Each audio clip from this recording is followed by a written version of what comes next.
We always hear about the guys like Mahomes, Herbert, Josh, and everything in between. So let's talk about all the underrated guys.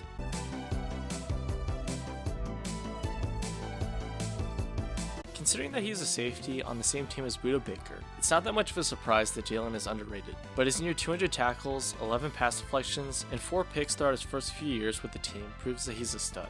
He may have been second team All-Pro last season, but in terms of how much attention he is given, AJ is underrated as heck, because in only 2 seasons he's already established himself as one of the best cornerbacks in the league. Not many know the stud out there in Carolina in Dante Jackson, who quietly has played at a high level for the past few seasons. Considering the lack of success by the Panthers, it's not all that much of a surprise, but nonetheless, my man can play.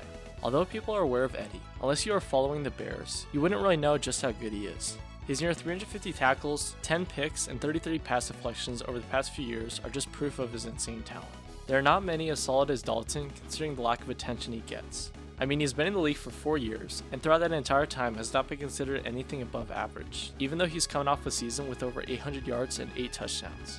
He's a little different from the other guys, but don't forget it, Jack is a stud.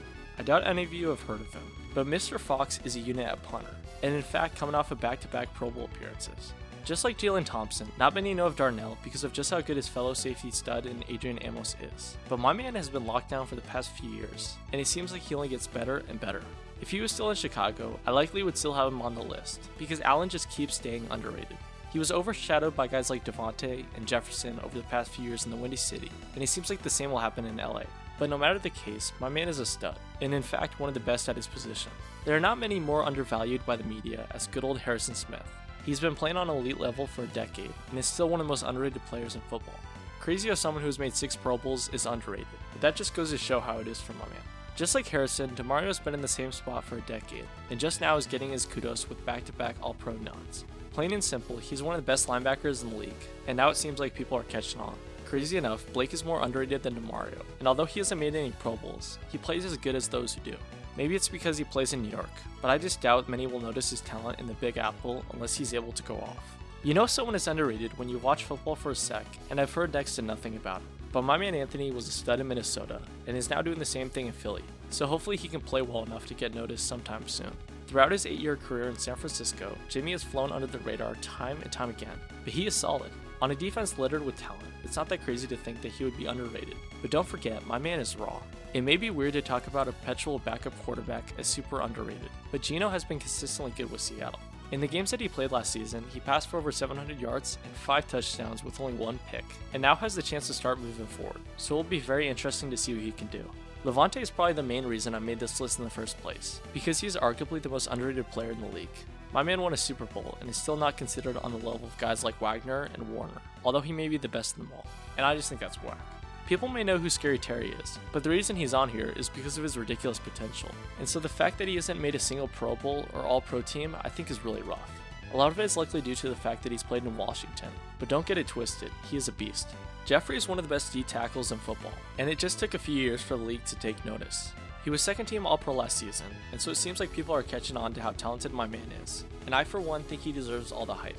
Coming off of his first Pro Bowl appearance, Deontay is still underrated considering how well he's performed in a rough Pittsburgh offense. And thankfully now with either Mitch or Kenny, Deontay will have an opportunity to prove his talent, and so it will be interesting to see how well he could do.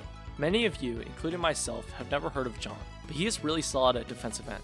Maybe not on the level of guys like Donald and Watt, but I think he plays well enough to deserve some kudos. You probably heard of Kendrick, but he's never been seen as a solid talent, likely due to his situation. He was not all that well known in San Francisco because of the depth at the position, but luckily for him, in New England, he has quickly proven that he can bring a lot to the table. Out of the shadow of Mike Gesicki is someone with arguably a similar level of talent. My man Durham is about as consistent as it gets, whether it's blocking or catching the football, and I think it makes him much more valuable than you would think. Although he has played for a half-decade in LA, Michael has never been talked about in the same universe as guys like Derwin, but consistently is able to play well no matter how much attention he gets. Just like at Clemson, it's not that much of a surprise that Hunter would be underrated in Vegas, but he is a certified stud. Not only is he consistent, but able to create plays out of seemingly nothing and add value no matter where you put him. Sorry to all you offensive line fans out there, because Creed is the only O-lineman in this video, and for good reason. Although he's only going into his sophomore season, he somehow can play like a veteran, and has already become one of the best young linemen in the league. You just know this guy is underrated, because I had no clue he was signed by Jacksonville. But don't get it twisted, my man somehow had the most tackles in football last season, and yet is still an afterthought by many. So now in Duval, I hope he is able to finally make a name for himself. You know a football player is underrated when they aren't their first search result for their name, and Kenny sure as heck fits the bill. Although he made a Pro Bowl last season, Kenny has flown under the radar over and over again, even though he's one of the best cornerbacks in football. In New Orleans he was underrated, in New England he was underrated, and now in Houston is much of the same for my man. How someone can have 6 1,000-yard seasons in the past 7 years and still be as undervalued as Brandon Cooks is insane. But no matter the case, it won't keep him from doing his thing. And Williams, nice second effort, still going. Dearness may be the definition of underrated, considering that he wasn't even drafted, and instead had to spend time in the CFL before eventually getting picked up by Cleveland. And it's wild how good he's played when given the opportunity. I could have put like 15 other guys in the same spot, because Cincinnati is just full of underrated talent, but I think my man is one of a kind. After going unnoticed in Dallas, Awuzie has found a spot in Cincinnati as, in my opinion, one of the most talented corners in the AFC. It's not much of a surprise that Jordan would fly under the radar in one of the best defenses in football, but nonetheless, he's a stud. Although he's been outshadowed by Micah Hyde in the secondary, Jordan is a talented cat, and I think the first team All-Pro nod last year just further proved it. As a rookie, JK was on timing from beginning to end, as he was able to quickly become one of the best young running backs in football, until a torn ACL ended his sophomore campaign before it even started. But even though he missed all of last year, I think his rookie season is proof enough that he has elite potential. Who do you guys think is the most underrated player in football? Let me know in the comments down below. Looking, firing, end zone, it is! Caught for the touchdown! Kendrick Bourne! Thanks for watching the video. If you guys enjoyed, it would be awesome if you all could subscribe, like, and comment down below stuff you want next. But anyway, see you guys soon, and peace out.